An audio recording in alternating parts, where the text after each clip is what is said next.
եթե կարելի է 24 ժամ ժամանակ է տվել, եթե տեսանյութը տեսել եք, ձեր գրառումից հետո, ասում է Նարեկ Կարապետյանին 24 ժամ ժամանակ եմ տալի, ինչու այդպեսի խոսույթով խոսում ու իմ անունը չի նշում, ասում է, որ բախում եք, գուցե ձեր փաստաբաններն են խորտվել, որ իր անունը չնշեք, խնդիրներ չունենաք, այդ ձեր գրառման մասն է խոսքը խաղատների հետ կապված։ Շատ լավ, տեսեք,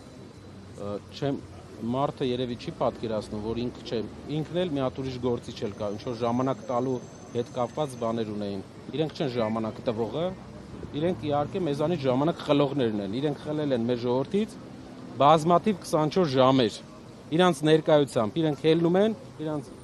լավ զուգված զարդարված ման են գալի, ժողովրդին հույս են ծախում, վերջում մարդիկ մնում են իրանց խրճիթներում, իրանք էլ ամեն տարի ավելի բարեկեցիկ են ապրում։ Իրեն պատասխանել եմ, անունն էլ նշել եմ, հետո էլ նեղացել է, որ անունն եմ նշել։ Ես չգիտեմ ինչից, ոնց ասենք, նշել եմ անունը հետո։ Խլելուց խոսեցիք, հեծը խլելու մասին էլ էլի։ Մի հատ ուրիշ բան, երկրորդ պոստում նաև ներկայացրել եմ խաղատների հետ կապված, օնլայն կազինոների հետ կապված։ Մեր առաջարկն է սահմանափակել խաղադրույքների չափը, փոքր չափեր դնել, որպեսզի մարդիկ տները չկրվեն, բիզնեսները չկրվեն, իրենց ամենօրյա աշխատավարձը չկրվեն։ Դա վատ բան է։ Եթե վատ բան է, թող ասեն վատ բան է։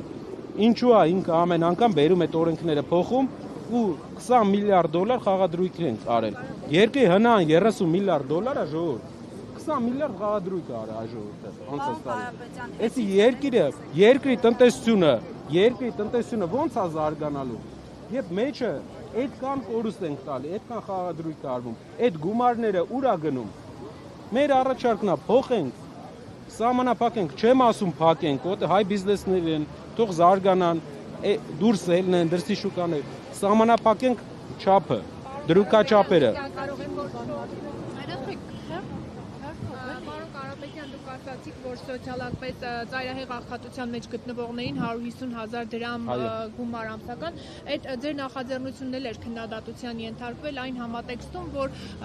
դուք փոխանակ խթանեք, որ մարդիկ աշխատեն, բացի այն ձեր 300,000 աշխատատեղ ստեղծելուց, դուք մարդկանց գումար եք տալիս եւ այդպիսով սովորեցնում, որ իրենք ամսական այսքան չափով գումար են ստանալու եւ պարզապես չեն աշխատելու։ Եկեք մի բան ասեմ, Մերի ջան, ով որ ցանկանում է որ չանենք այդ ծրագիրը, իր ընտանիքով թող գնա 2 ամիս այդ խրճիթներում մարդկանց, այն խրճիթներում, որ մենք գյուղեր այցելությունից տեսնում ենք, թող ապրեն։ Մի հատ այդ մարդկանց կյանքով ապրեն, գան մեծ խոսան։ Մարդկանց պատկերացրեք, ասում խթանեք, մենք չենք կարող 6 ամսվա ընթացքում արդյունաբերական զարգացումը 5 տարի է տևում։ Մենք այս հարյուրավոր գործարանների կառուցումը տևելու է 5 տարվա process է, բայց մարդիկ ծայրահեղ աղքատ են այսօր։ Երբ հայ ժողովրդի մեջ կան այսքան միլիոնատերեր, միլիարդատերեր Սփյուռքում, ովքեր իրապես լավ իշխանության ժամանակ, հարգալից իրենց հանդեպ իշխանության ժամանակ ուզում են օգնեն իրենց հայրենակիցներին։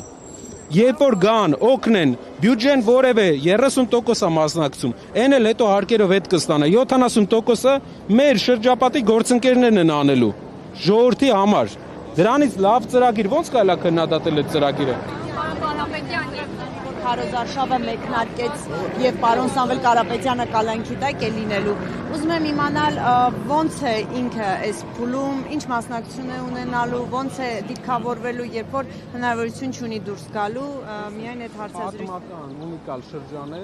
ու պատմական ընտրություն է նրանով, որ հիմնական ընդդիմադիր առաջնորդը տնային կալանքից է քարոզչական process-ներին մասնակցել։ Երբ որ հնարավորություն լիներ ինքը այստեղ լիներ, դուք արայիք այդ հարցերը իրեն տայիք։ Պարոն Կարապետյան, ձեր եւ հիմնական հարցը ինչն է, արդարություն խոստված իշխանությունը իր ընդդիմադիրին կալանավորել է, ու կալանավորել է բոլորս գիտեն քաղաքական հոդվածով։ Ժողովուրդ ջան, մարդ կա որ կասկածում է որ քաղաքական հոդվածով է կալանավորել։ Այս մարդը վերածում է դիկտատորի, նոր սկսում է վերածվել։ Այն բաները ինչ ինքը կանի ընտրություններում իր քիչ հավանական հաջողության դեպքում, սա դեռ մուլտնա նենց այնպիսի բաներ է սկսելու անել, որից մեր ժողովուրդը զգալու է սովետական ամենածանր բռնաճնշումների հոտը։ Մարդը աշխատանքից հարյուրավոր մարդիկ է հանում։ Մարդը ուղիղ հայտարարում է, որ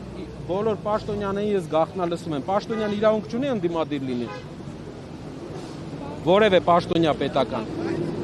Իրանք սարքում են ոստիկանական երկիր։ Մի հատ օրինակ բերեմ, որ դուք հասկանաք։ Ամերիկայի հետ համաձայնագրի մեջ փոխգործակցության Ադրբեջանը մտցրել էր նույն կետը Ադրբեջանում, այսպես է Ադրբեջանը ռազմական համագործակցության ռազմական զենք գնելու իրավունք էր ստացել։ Նույն կետով Հայաստանը ոստիկանության աջակցության սարքավորում էր ստացել։ Հանրային ելույթները հիմնականում իհարկե տնից եւ տնային կալանքից է լինելու, ցավոք, դա այդպես է, բայց մենք այս վիճակում ենք, որ երկրի իշխանությունը հատել է նաև այդ սահմանը, բայց պետք է Ժորժ ջան, մենք դա պատկերացրեք 3 ժամ 3 ձեր հարցերին պատասխանել է։ Այդ մարդն էր պատասխանում, թե ուրիշ մարդ էր։ Այդ մարդն էր պատասխանում։ Պարոն Կարապետյան, եւ Վերին Լարսի հետ կապված ձեր հայտարարությունը, որ այլևս մեքենա չի կանգնելու, այսպես տարընկալումների տեղիք տվեց, ասում են ինչպես։ Մի կողմից գիտենք եղանակային պայմաններն են, մյուս կողմից Ռուսաստանն է հաճախ ստուգումները խստացնում, սանիտարական այսպես խնդիրներ հայտնաբերում, որն ի դեպ հայ գործարարների բնորոշմամբ արհեստական է։ Ինչպես է այս արգելքները վերացնել լուծելու։ Լուծումը Վերին Լարսի ինչն է։ Ժորժ ջան,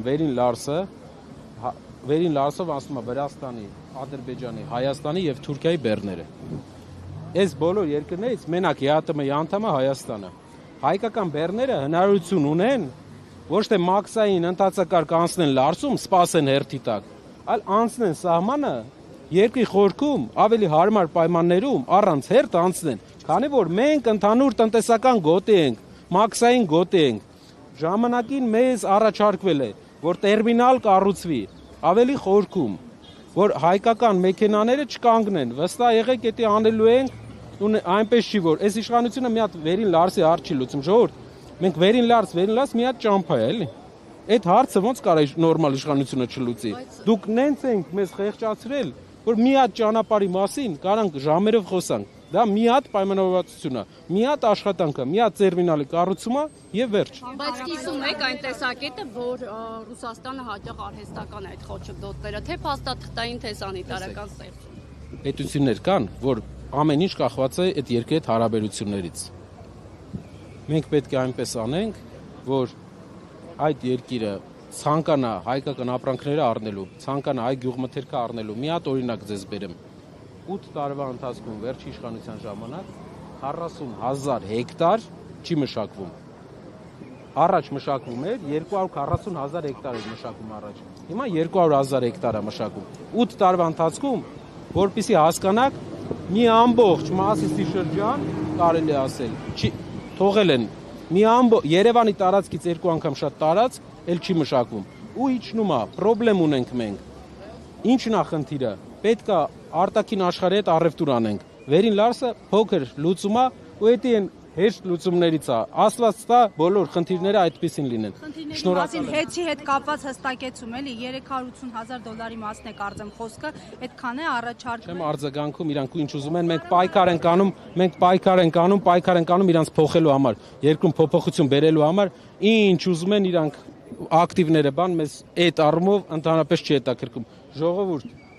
մենք ժուրի չենք, պետք է իրար հետ կպնենք ու փոխենք, այս մարդկանց ճամփենք, ուրիշ ձև չկա։ Այս մարդիկ բերում են մեր երկիր, ուրիշ ազգ են բնակեցնելու։ Չեն կարողանալու մերժեն։